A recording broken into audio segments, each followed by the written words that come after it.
Ki Jai Anantakoti Vaishnavrinda Ki Jai Grantara Chima Bhaktam Ki Jai Nitya Gaura Premanande Hari Hari Bol.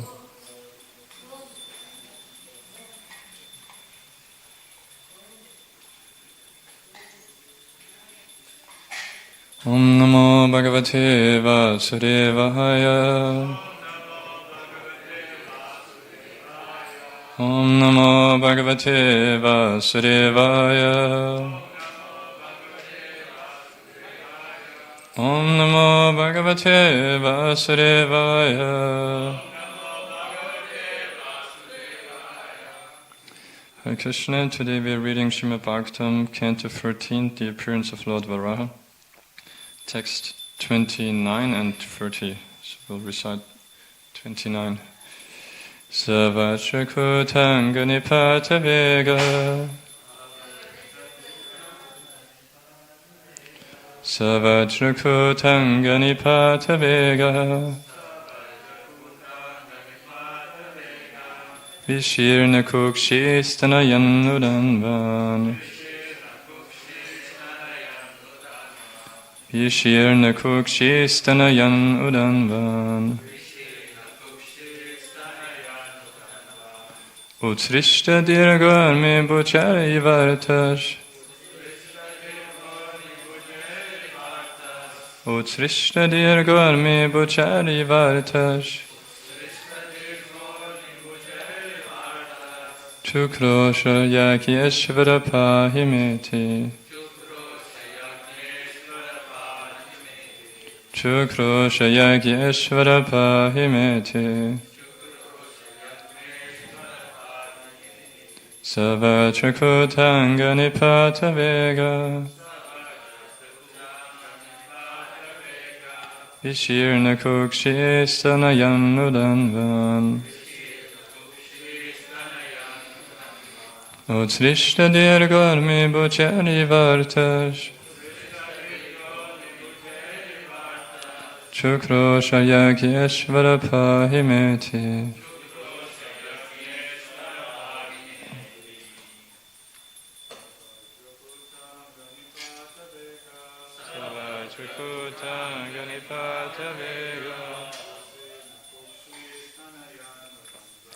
Vishirna kukshistanayan udanvan. Ishtadirgami buchari vartash. Chukrosha yakyeshvara pahimeti.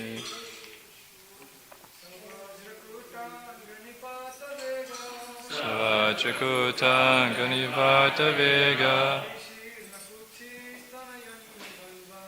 Vishirna kukshistanayan udanvan.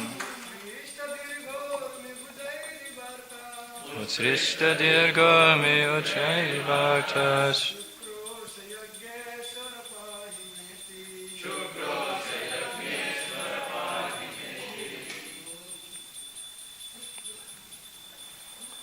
Anyone else? Savachakutanga nipata vega. Vishirna kukshistanayan. Utrishta dirgami buchari vartash. Chukrosha yakyeshvara pahimeti. Mataji's. Okay, word to word, saha, that, Vachakutanga. Body like a great mountain. Nipata vega. The force of diving. Vishirna. Bifurcating. Kukshihi. The middle portion. Stanayan. Resounding like. Udanvan. The ocean. Utrishta. Creating. Dirgha. High. Urmi. Waves. Bhujahi. Body arms. Iva artaha. Like a distressed person. Chukrosha, prayed loudly, Yaka Ishvara, O Master of all sacrifices, Pahi, please protect Ma unto me, Iti, thus. Translation by His Divine Grace Abhayacharya and the Bhaktivedanta Swami Srila Prabhupada Ki Jai. Diving into the water like a giant mountain, the Lord Bore divided the middle of the ocean, and two high waves appeared as the arms of the ocean, which cried loudly as if praying to the Lord. O Lord of all sacrifices, please do not cut me in two. Kindly give me protection. Purport. The great ocean was perturbed by the falling of the mountain-like body of the transcendental boar, and it appeared to be frightened as if death were imminent. So I'll read text 30. Kurakshura pradarayam sadapa utparaparam triparurasayam dadarshagam tatras sushupsuragreyam chivadanim svayam abhyadatta. Lord Boar penetrated the water with his hoofs, which were like sharp arrows, and found the limits of the ocean, although it was unlimited. He saw the earth, the resting place for all living beings, lying as it was in the beginning of creation, and he personally lifted it. Purport. The word Rasayam is sometimes interpreted to mean Rasatala, the lowest planetary system, but that is not applicable in this connection, according to Vishwanath Chakravarti Thakur. The Earth is 7 times superior to the other planetary systems, namely Tala, Atala, Talatala, Vitala, Rasatala, Patala, etc. Therefore, the Earth cannot be situated in the Rasatala planetary system. It is described in the Vishnu Dharma. Patalamuleshvara bhogasamhara vinyasya para prativim cha biprata yasyopamano nabapuvasachyata amastamangalya vivritaye hari. Therefore the Lord found the earth on the bottom of the Garpodaka ocean where the planets rest during the devastation at the end of Brahma's day. Om Jnanatimirandasya Granjana Shalakya Chaksharon Militam Yena Tasma Shri Gurave Namaha Shri Chaitanya Manopishtam Stapitam Yena Bhutale Svayam Rupa Kalamayam Dadati Svapadantikam Vandeham Shri Guru Shri Uttaparakamalam Shri Gurun Vaishnavamshta Shri Rupam Sagrachatam Sahagana Raghunatam Vitam Tam Sachevam Sadvetam Savatutam Prishnal Saitam Krishna Chaitanya Devam Shri Radha Krishna Padan Sahagana Lalita Shri Vishakan Vitamshta He Krishna Karuna Sindhu Dinabandhu Chakatpate Gopisha Gopika Kanta Radha Kanta Namostate Tapta Kanchana Gaurange Radhe Vrindavaneshwari Vrishabhana Sute Devi Pranamami Hari Priya Mancha Kalpadarubhyashta Kripa Sindhya Bhayevacha Patitanam Pavanebhya Vaishnavebhyo Namo Namaha Jai Shri Krishna Chaitanya Prabhu Nityananda Shri Advaita Gadadhara Shivasari Gaura Bhaktarinda Hare Krishna Krishna Krishna Hare Hare Hare Rama, Rama Rama, Hare Hare. Hare Krishna, welcome to this morning's Bhagavatam class. So we are discussing the pastimes of appearance of Lord Varahadev. And we heard in the last few verses how first, as similar, some devotees discussed already, that there's quite a few similarities with Lord Nrsimhadev's appearance.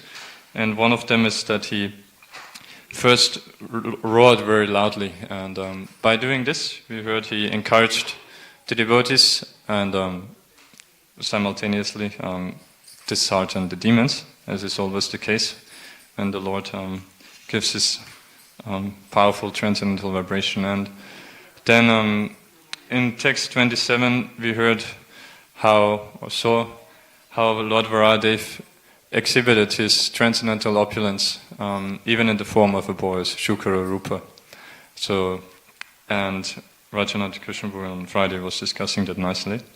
And then in yesterday's text, 28, we heard how he enjoyed his lila as a boar.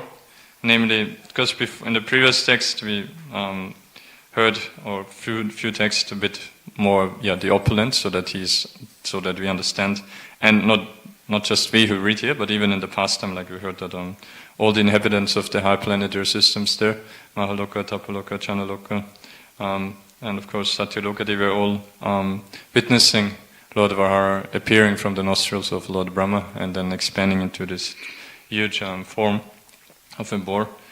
And so they, even for them, it was by exhibiting his opulences, they could understand that he is the Supreme Lord. We heard, because Rajanath Prabhu was mentioning that most of those inhabitants, they were elevated, but they are not pure devotees. They have more like most of them are Brahmavadis. So for them to then understand actually the Supreme Person, so they rely more on their mental speculation, on their own intelligence. So only when they see then this opulence, then they could understand. And so then in yesterday's text we saw how he now enjoyed the pastime of specifically taking this form as a boar, namely by diving into the water, just as a ordinary hawk would do, who is searching after the earth by smell. So, and now in today's two texts that we read, we heard further of a bit showing also the power of personalism in text 29 of how the ocean was as if he would be praying to the Lord, in being in fear of the Lord's greatness and power. Obviously in Ramayana we know how there's this famous pastime where Lord Ramachandra gets angry at the ocean of not cooperating with him, even though he prayed humbly to him, and so he chastised him then and showed his power, and that all the aquatics were all disturbed, and witnessing the Lord's power. So similarly here we hear the ocean praying, or as if praying to the Lord, it's mentioned. And then in text 30, we see how the Lord then how he saw the earth resting at the very bottom of the universe. So in lying as it was in the beginning of creation, and the person lifted it. And at the beginning of creation, Prabhupada is explaining in the last sentence of the purport that so during each night of Brahma, all the planetary systems below the top four, below Mahaloka, Chanaloka, Tapaloka, and Satyaloka, all of them get actually destroyed. Not completely annihilated, but cleaned up. So say that there's no living being can survive there. And moreover, Prabhupada is explaining here, they actually then rest there at the bottom of the Garbhataka ocean, which we know fills up the bottom half of the universe, which in our case is 4 billion miles. So the whole bottom is filled with this ocean. And so Lord Varadev was diving down there and rescuing Mother Earth. And the purports are a little technical. So the main point basically that I can take from the purport here, where Prabhupada is quoting Vishwanath Chakravarti Thakur, that it does not refer to the earth being like Rasatala, but that the earth is much more exalted. So we discussed it a while ago when I spoke a bit from the 5th canto, and when Bharat Varsha is described, is the part of which we live in, out of the whole Bhumandala, out of this planetary system, earthly planetary system. So there we heard how even the Devas, they're praying for taking birth in Bharatvarsha, because even though they have much better facilities for sanctification, they were lamenting that it's very hard there to actually engage in pure devotional service, whereas in Bharatvarsha, even though the duration of life is very short, even in such a short life you can attain the highest perfection, namely pure devotional service to the Supreme Lord. And also, one famous verse, Prahlad Maharaj is instructing, I think it's the first verse here, I haven't come to that in my personal reading, I'm about to come there soon, that he instructs his schoolmates, as Prabhupada would say, his demonic schoolmates, is Kumara Charet Prakya Dharman Bhagavatan Iha Dulabham Manusham Chanma Tadapiya Dhruvam Artadam. Namely that what's the significance of this human form of life that even though it is also temporary, just as any of the other species, but it's still artatam, it still gives value because in this form of life we can achieve the highest perfection very easily compared to any other life form. And so, yeah, I'll talk a bit mostly on that from the 7th canto, which I'm reading currently, where we see that very nicely of, like the main theme of 7th canto is uti, is the inclination to act, which is in two directions, either as exhibited by Hiranyakashipu, as in demonic, impious activities, or as on the other hand exhibited by Prahlad Maharaj, as in obviously engaging in pure devotional service and thus benefiting all the other living entities as well, being Suritam, Sarvabhutanam, just as the Lord. And because that understanding, seeing those two sides, opposites, it helps us very much to appreciate how, the opportunity to engage in pure devotional service by the mercy of Srila Prabhupada, and being born on this earthly planetary system, but then we see, especially now when we look out in the world, still most people are not able to take opportunity of this rare human form of life, such a birth, but by Srila Prabhupada's mercy, by our spiritual master's mercy, we are able to engage in this highest activity of pure devotional service. And so the 7th canto starts off with, as we discussed recently about in the 6th canto, the pastimes with Vritrasura and all of that, where we, and then it ends with Madaditi trying to please her husband Kashyapa Muni and being successful in that, and then asking for a boon to get a son to kill Indra.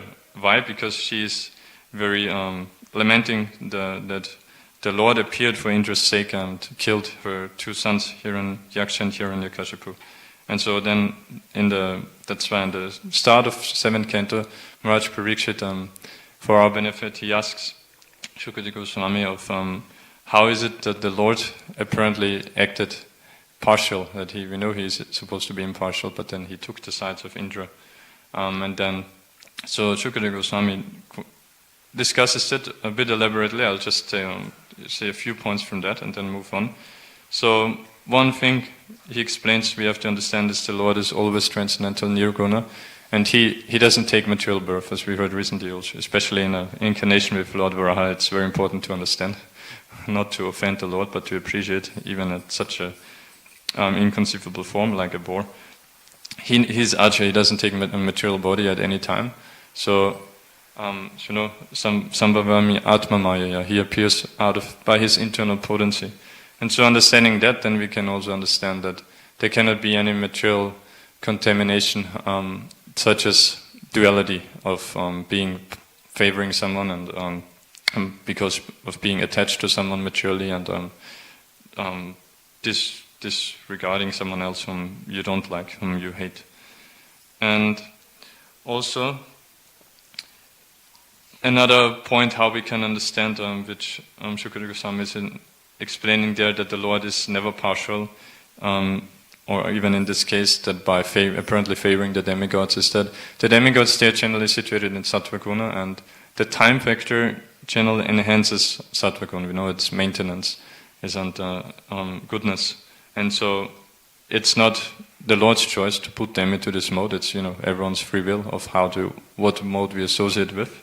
And so the demons, on the other hand, we know are more passionate and ignorant, so therefore generally they lose against the demigods. Actually in one purport there, in one of those texts, also we see nicely coming back to what we heard earlier in this chapter of the mood between Lord Brahma and Swayambhuva Manu. That Prabhupada explains that here also nicely when because in the verse Shukadeva Goswami is saying also that one can understand whether a living entity is a demon or a demigod by understanding that living entity's devotional performance. And from that one can understand how much a person is favored by the Lord by seeing his activities.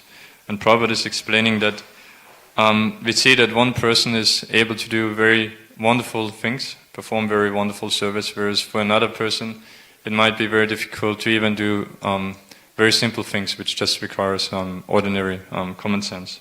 And Prabhupada quotes that in a very famous word from Gita, Tisham Satato Yuktanam Bachatam Pritipuvakam Dadami Buddha Yugam Tam Yena Mamu Payantite.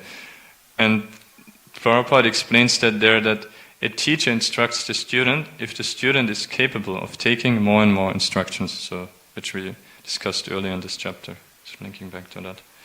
And so then Shukadeva Goswami quotes to much more further elaborate on this theme of can the Lord at any time be partial. Then he quotes a conversation which took place between Narad Muni and Maharaj Yudhishthira, and that constitutes then the rest of the 7th canto.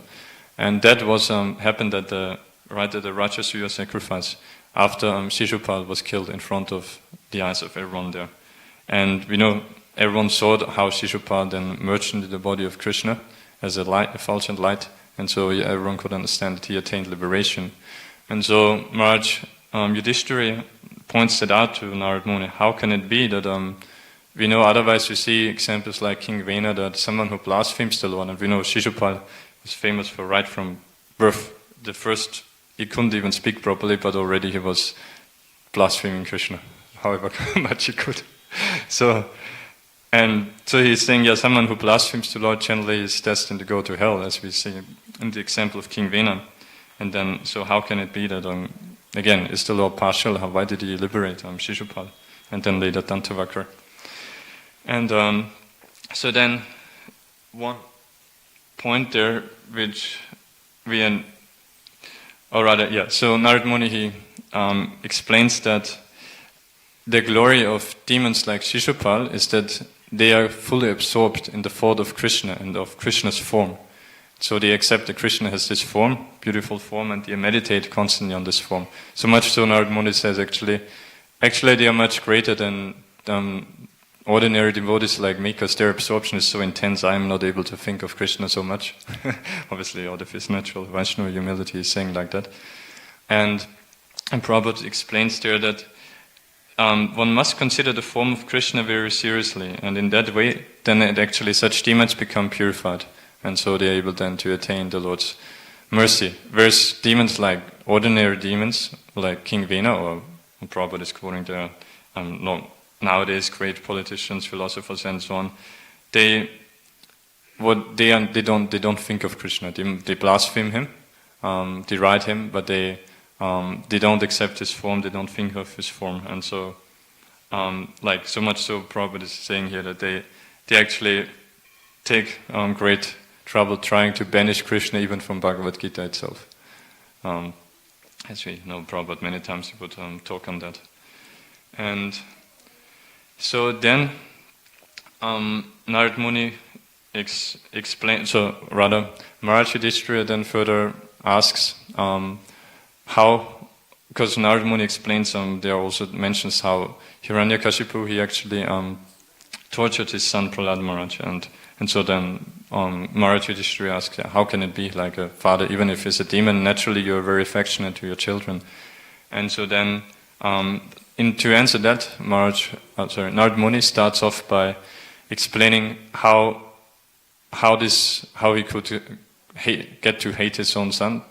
That comes from, because his son, obviously, Prahlad Maharaj was a great devotee of the Lord, and so because Hiranyakashipu was so envious of Vishnu, Lord Vishnu, that's why then when he realized that yes, his son is fully devoted to the Lord, so then that's how he could get to become violent against his own son. So that's why Narad Muni is explaining then in chapter 2 about how Hiranyakashipu got this intense envy of Lord Vishnu, where it starts off with after Hiranyaksha, his brother, was killed by what we hear then a bit later here also, because we, as we'll hear in the following text, Maitreya Rishi in his ecstasy, right now we heard about Shvetavaraha, the Lord's first appearance as Varahadev in a white form, or other parts I think it's mentioned as Nila, blue,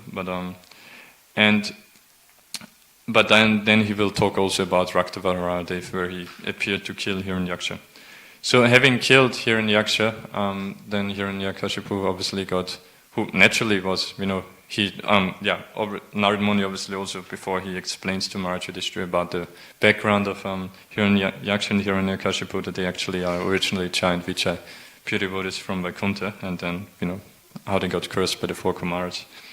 And so, where was it? Yeah, with Hiranyaksha being killed, so Hiranyakashipu then got even more enraged and ordered all his demons to prosecute all the brahmanas, cows, and everything, and in that way trying to kill Vishnu by killing all of that, all those who worship him, and like out of his material conception, he thinks the Lord is dependent on this worship and all of that. But one of the things he mentions there, it's quite funny, is that Hiranyakashipu is saying that the Lord, because that he, like the one point is making here, again, is this theme on impartiality. He's saying that generally, Lord Vishnu, he's known to be impartial, to be equal to everyone. But then here we see how he gave up his impartiality. Why Hiranyakashipu's explanation is the following. He's saying, so that's in 7.2, 7 and 8. He got influenced by Maya, and thus he assumed the form of a boar to please his devotees, just as a restless child leans towards someone, just because someone might give him some sweets or something. And Prabhupada is explaining there in the purport that actually it's an indirect glorification, as we many times see with demons blaspheming the Lord by the mercy of Mother Saraswati, who is, at the end hopefully will come. Today is actually so many appearance days on different festivals, other than even Vasanti Panchami, which we see. So, because Prabhupada is explaining that just as a small child who can be induced to do anything if simply offered some cakes or ladus, by saying that, he's actually indirectly hinting to 9.26 to Patram Pushpam Palam to Yam Yome Bhaktiya Priyachatit Tadaham Bhakti Paritam Vashnami Priyatatmanaha, where Krishna says in Gita that all I'm looking for is bhakti, actually. And play of that, give me a little water, a little leaf, fruit, whatever, I'll accept it very happily. And so Prabhupada, which we explained, recently discussed this topic of, he's pointing out here again that actually it is the highest quality of the Lord to be Bhakta Vatsala, to be always very pleased with his devotees. And it is not a fault, Krishna himself explains all of that. Samaham sarvabhutashu namid veshyasna priyahat, but ye bhajanti tu mam bhaktyat te mai teshu. How's the last line? Mai teshu chapya. Sorry, missing a little. But that it is natural that if someone worships someone with love, then you reciprocate accordingly, that they are dear to you, but still is equal to everyone. So another point here that Hiranyakashipu mentioned, that he's influenced by Maya, which he of course meant as the illusory energy. But actually in a recent purport we heard about Maya can have many different meanings. And one of them is mercy also, and one of them, which Prabhupada explains here, is it can also mean affection. So Prabhupada is saying that the activities of the Lord to favor his devotees are not disqualifications, but a signs of his natural affection of Maya. So, then, I think I'll skip over that. Just briefly mentioning, so here in Hiranyakashipu, he then, it's funny that on the one hand he, I will mention this because it shows nicely this, how hypocritical demons are. So he's then preaching to actually his relatives, to his sister-in-law, and his mother, Diti, and to pacify them, and so he's giving them actually transcendental knowledge, Atmagyan. And so one of the things he's mentioning there is that just as we see that in a restaurant or a place for drinking cold water, many travelers are brought together, but after drinking the water, they continue to their respective destinations. And in the same way, people are brought together in a family, and then they move on when they have to leave the body. Because the whole theme is talking that, the soul is eternal, so don't lament. And Prabhupada is, quite heavy, nicely explaining there that actually, obviously is talking not about devotee families, but about those who think that, because in the Vedic system we know that there's supposed to be brahmachari, grihastha, vanaprastha and sannyasa, the different spiritual orders of how to reach pure devotional service. And so grihastha ashram is also meant for spiritual life. But those who think that household life is only for, like, all life, what life is about is sense gratification and trying to be happy, and is generally done with family members, then for them, Prabhupada is saying here that in the material world, a so-called family is a combination of several people in one home to fulfill the terms of their imprisonment. Because, after all, we know material world is actually a prison, is for the rebellious souls who misuse their free will, not wanting to serve the Lord, which is our constitutional position, but trying to be happy separately. And so from that, we can understand, Prabhupada is explaining here, actually, if you in a family, it just means nothing more in a material family, that by your karma you're brought together to fulfill this particular term of imprisonment in this particular body, and then you go on and get your next body according to your karma. And it's funny because we see that Hiranyakashipu saying like that, because then he is so outrageous and so hateful because of his brother being killed, even though he tries to pacify here his relatives and saying, don't worry, there's not much meaning to a material family.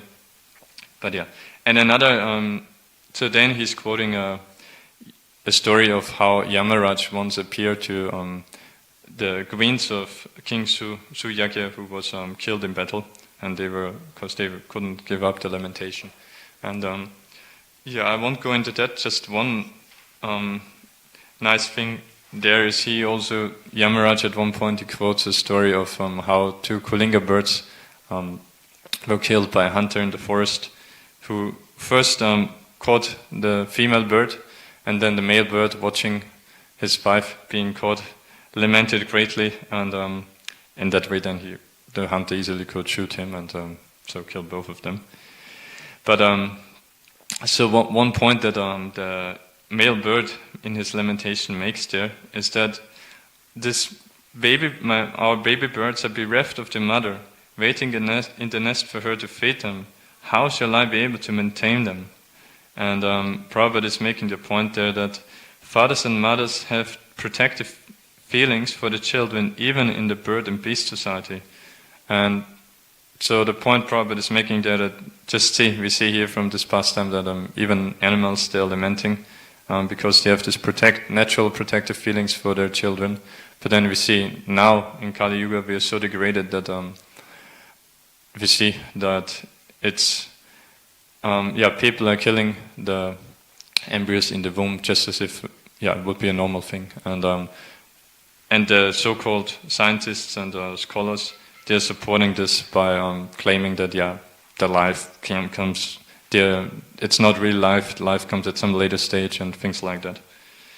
So and then in the next chapter, Narad Muni explains how then Hiranyakashipu, not having been successful to kill Lord Vishnu, obviously by his first attempts, how he then tried by performing severe austerities and thus trying to please Lord Brahma, it's explained there that the austerities he performed, they were so severe that some effects were that there was a fire coming out from the head of Hiranyakashipu, which actually so much so that it heated up even all the high planetary systems. So the demigods, they had to leave their boats because they couldn't bear, and leave means then they approached Lord Brahma because of that distress, went up to Satyaloka and prayed to him. But so, and the oceans were agitated and the surface of the globe was trembling and the stars and planets fell. So that were some of the side effects of Hiranyakashipu's austerities. And so then at that time, the demigods, they approached Lord Brahma and they appealed to him, explaining that although we know you are empowered, you actually know already everything, what Hiranyakashipu is doing and with what intentions he is doing it, but still we like to present his intentions to you, so that you may kindly act accordingly, protect us. So they explained to him that Hiranyakashipu was thinking that Lord Brahma achieved his exalted post as the Lord of the universe through austerities. And I know that I'm eternal, I'm not a material body. He actually had this knowledge, as we heard before. And time is also eternal. So I can just, however much time it takes, I'll just fully endeavor to try to get the mercy of Lord Brahma, and then by doing the same as he, then I can occupy his post. I can also become what he thought immortal, that no one can kill Lord Brahma. But it is not fully true, obviously, because we know even though he's most powerful in this universe, after the end of this universe, his material body will also be given up. Of course, our Lord Brahma is a pure body, he goes back to Godhead.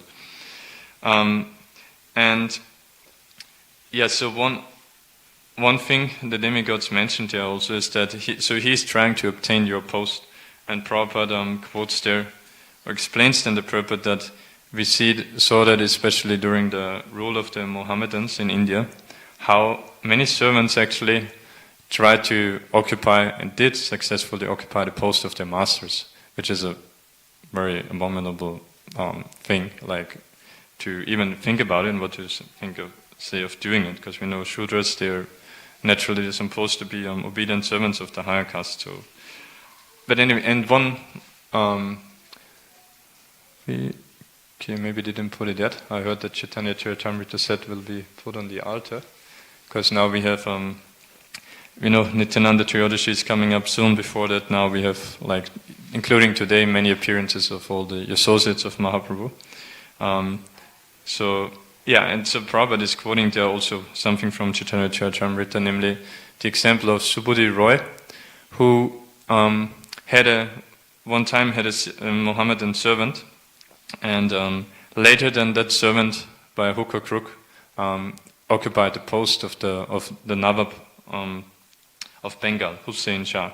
And I won't go into the pastime now, then how he later, his wife, when she sees the marks of one time how he got punished by Subudhi Roy, how she tells him to kill Subudhi Roy, and he then converts him into a Muslim, and then eventually he gets the mercy of Mahaprabhu, and who tells him to go to Vrindavan and just chant Hare Krishna. And Prabhupada, one point he makes there is that a living entity, although servant of his senses, tries to become the master of the whole universe. So that's the whole mentality we see here also, and especially in the case of Hiranyakashipu, obviously. So then Lord Brahma, he pacifies the demigods. Yeah, I will do, I'll go. And so he goes down to see what Hiranyakashipu, and see him means actually by that time he was practically completely covered. It's mentioned by an anthill and by grass, bamboo sticks, and so forth. And so, but obviously Lord Brahma, he could understand, in that way he could see him. And also Lord Brahma could understand that others might have thought, well, he's dead, he's like buried. And his whole skin, flesh, bone marrow, it was all like practically eaten up by animals. But Lord Brahma could understand that, Prabhupada explains there that he's not dead, because the soul is actually not dependent on the material body. And then one thing which Prabhupada is pointing out in a purport is, it's amazing how we see that someone like Hiranyakashipu, he performed such great austerities there that Lord Brahma even at one point he says that, yes, you have conquered me because you've done such great austerities.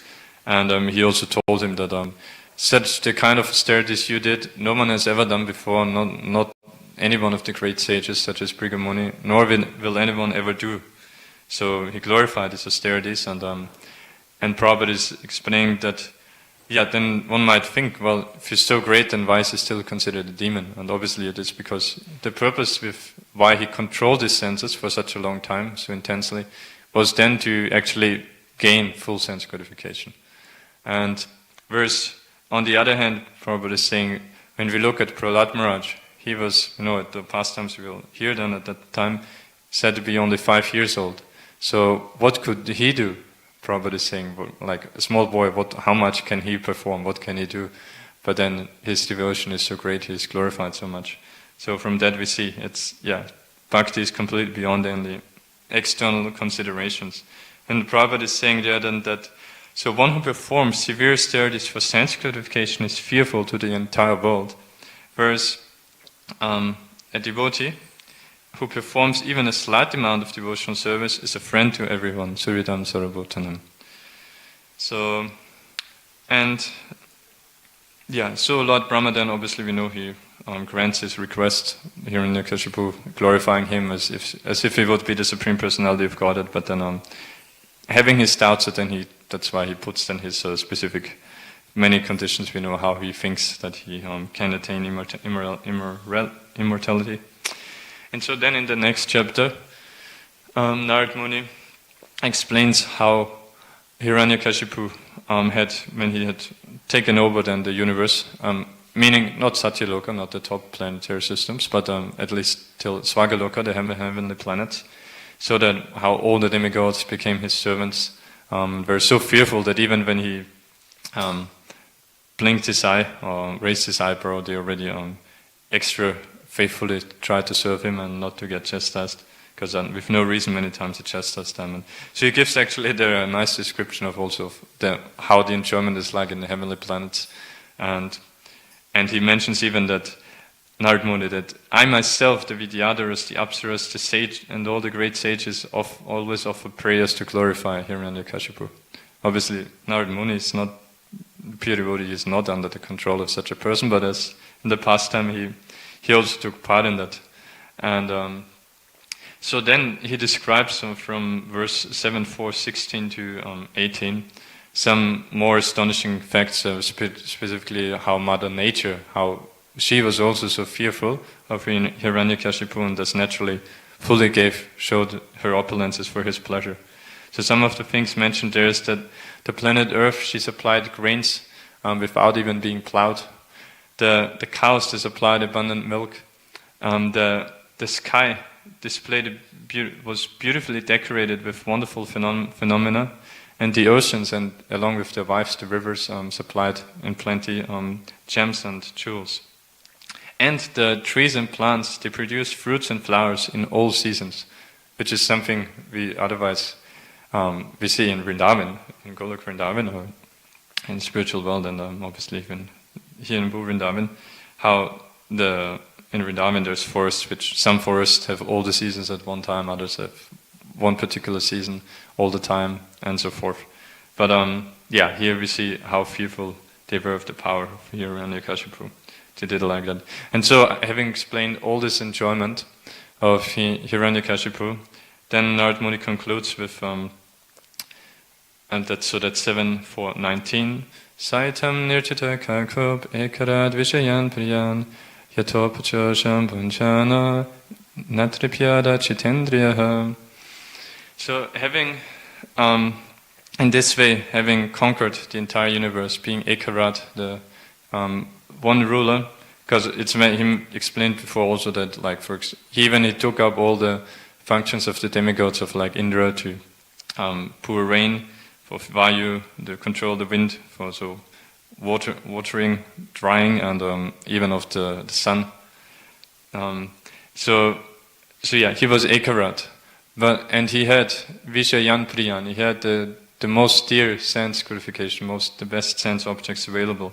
And because the demigods on they have these facilities in the heavenly planets generally, but then they still they don't like as freely indulge in it as Hiranyakashipu would, because they're devotees of the Lord, and they follow the rules and regulations.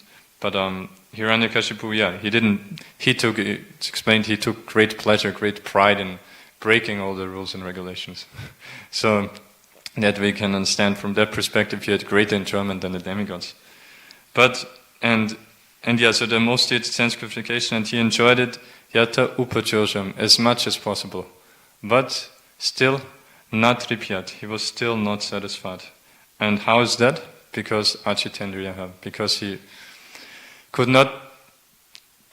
did not endeavor, did not want to control his senses, but as Prabhupada translates it, because achitendriya simply means being not conquering the senses, but Prabhupada, he his translation, he gives always the extra kick.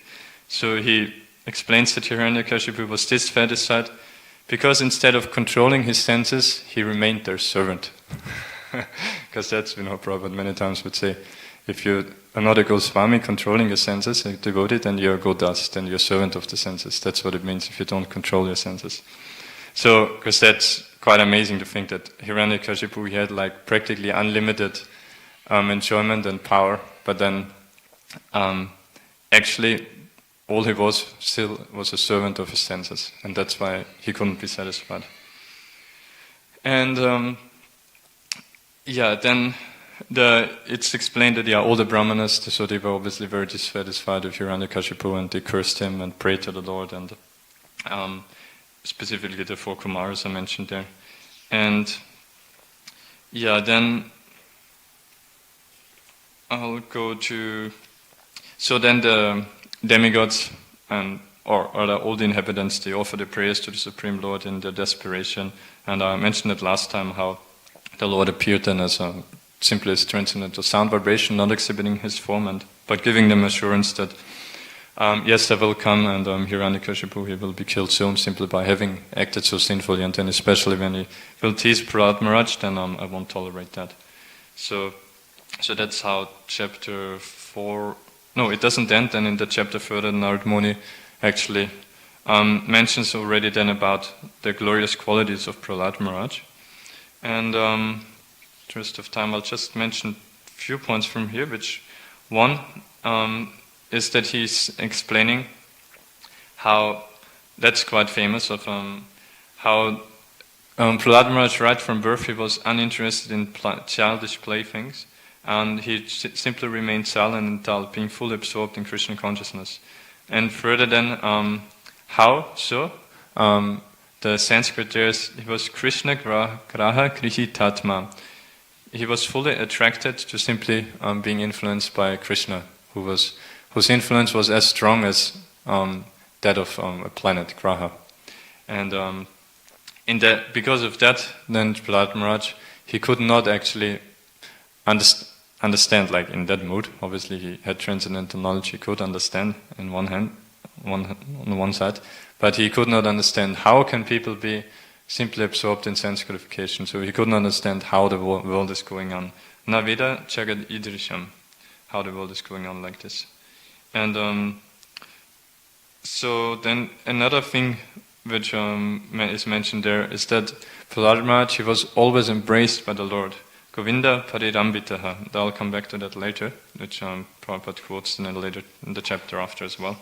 And so in that way, he did not know how his bodily necessities were being automatically performed.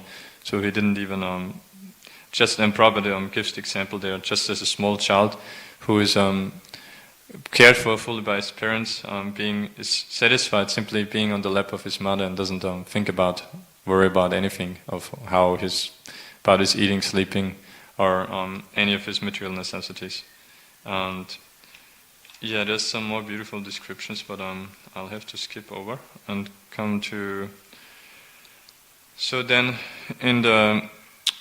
at the end of this chapter, then Maharaj Yudhishthira again, he says, well, how can it... So Prahlad Maharaj, he was so exalted, and then how can it really be that Hiranyakashipu could be hateful against him? And so then Narad Muni in the 5th chapter further explains of how Hiranyakashipu, obviously had sent Prahlad Maharaj to be educated by the sons of his so-called spiritual master Shukracharya, to Shanda and Namarka, and how they had tried to teach him all about politics and all those things which are required to be an emperor, especially. And obviously we know Prahlad Maharaj didn't like any of that, but he just humbly externally accepted, but internally didn't accept any of that, but fully absorbed in Krishna. And so then at one time, Hiranyakashipu, he called his son very affectionately and took him on his lap and asked him, so first I'll say that from Prabhupada is mentioning there in the purport that, so Hiranyakashipu, he didn't ask Prahlad Maharaj anything which might be difficult to answer for a small child. So he didn't ask anything specific or complicated from what he would have learned at school, but he gave him the liberty to just freely share anything, basically. All he asked was, my dear son, please tell me what is the best that you have learned so far. And but obviously the answer was quite different from what he expected, because Prahlad Maharaj told him what he had learned already in the womb of Kayadu, hearing from Narad Muni about Srimad Bhagavatam. So therefore, he answered to Hiranyakashipu, this beautiful verse, Tatsadamanya suryavarya dehinam sada samodvikna diyam asatkrahad hidvatma patam grihamandakupam vanam gato yatarimashtrayata. That Tatsadamanya, the best I think that I've learned is, Asurya Dehinam, O best of the demons, is that Sadasamodvigna, that all those Sadasamodvigna Diyam Asatgraha, so those people whose intelligence is absorbed in asad, in the temporary world, think in terms of thinking of I'm this material body and everything, material possessions belong to me. For with such polluted intelligence, they are always full of anxieties, sadasamodvigna. So understanding that, then you should give up. He's actually in that way instructing his father here in Kashipu. So therefore, hitvatma patam, give up this atma patam, this place where you where there is no possibility of attaining self-realization. What is this place? It is griham andakupam, of simply being absorbed in sense gratification, which is just in household life, which is just like a blind well. And so give that up and do what? Go to Vanam Gato, go to the forest, specifically to Vrindavan. And because there you can, and in this way then you can take shelter of Tarim Ashrayata, take shelter of the Supreme Lord, Hari. And obviously Hiranyakashipu, he was quite enraged by that. Completely running out of time. Okay, maybe I'll mention there's a beautiful purport here of which shows us also about what we here in Bhagavatam see of how important it is to understand the Lord through Shabda, through transcendental knowledge, and that we can't do with our speculation, how powerful it is to understand the Lord in this way. So Prabhupada is explaining here, quoting Yasmin Vikyate Sarvam Evam Vikyatam Bhavati, that if one properly understands God, he can understand any subject matter very nicely. And Prabhupada humbly there he's presenting of that generally it is impossible for ordinary men to be able to discuss with and challenge great scientists, philosophers and so forth, who are very intellectual and have very specific knowledge, invested so much of their time to study some subject matter. But then Prabhupada is explaining, by the grace of Krishna, we have been able to successfully challenge them. And how is that? Because as quotes here, if you understand Krishna, then all the secondary knowledge is easily known to you. So Prabhupada is saying that, because the best of everything is known to devotee by the grace of Krishna, and he's quoting the Bhagavad Gita 10:11, Tesham evanukam pratam aham yakyana chamtam aham nasha yam yatma bhavasto kyana dipana bhasvata. That the Lord, out of his compassion, seeing a sincere devotee, he enlightens him from the heart. He, with the torchlight of knowledge, dissipates all the ignorance. And so Hiranyakashipu then he ordered his Shandana his servants, to think, because at that time he was thinking that it looks like this innocent boy Prahlad Maharaj, he was contaminated by somehow or other. Some Vaishnavas must have sneaked in. He's telling Chandana that they may have disguised somehow and somehow sneaked into the Gurukul and told this Vaishnava philosophy. And so that's why he's telling them, please, you have to give him full protection. Be careful that no one can come in there and educate him very nicely. And and then what they did, they questioned. Oh, okay, actually, yeah. Some other time I'll continue with this pastime because I have to mention a few things from today also. So, yeah, just one more point, which I mentioned before, this Govinda Pariram Ritaha. So that was first time Hiranyakashipu still thought Prahlad Maharaj to be rather innocent, and so then he goes back to the teachers, they again instruct him, and then one time they present the child again, and then at that time then he gets, then he says Shravanam Kirtam Vishnu and all of these famous verses, and then Hiranyakashipu sees, okay, no, this child, he's, really polluted, it's not the fault of my teachers, but he has become my enemy, and then he orders his servants to try to kill him and all of that. So, and when they try to kill him, it's mentioned they're using their tridents, those demons. They obviously couldn't harm Prahlad Maharaj, and Prabhupada is quoting there back then that one thing we can understand is because he was Govinda Pariramvritaha, the Lord had always embraced him.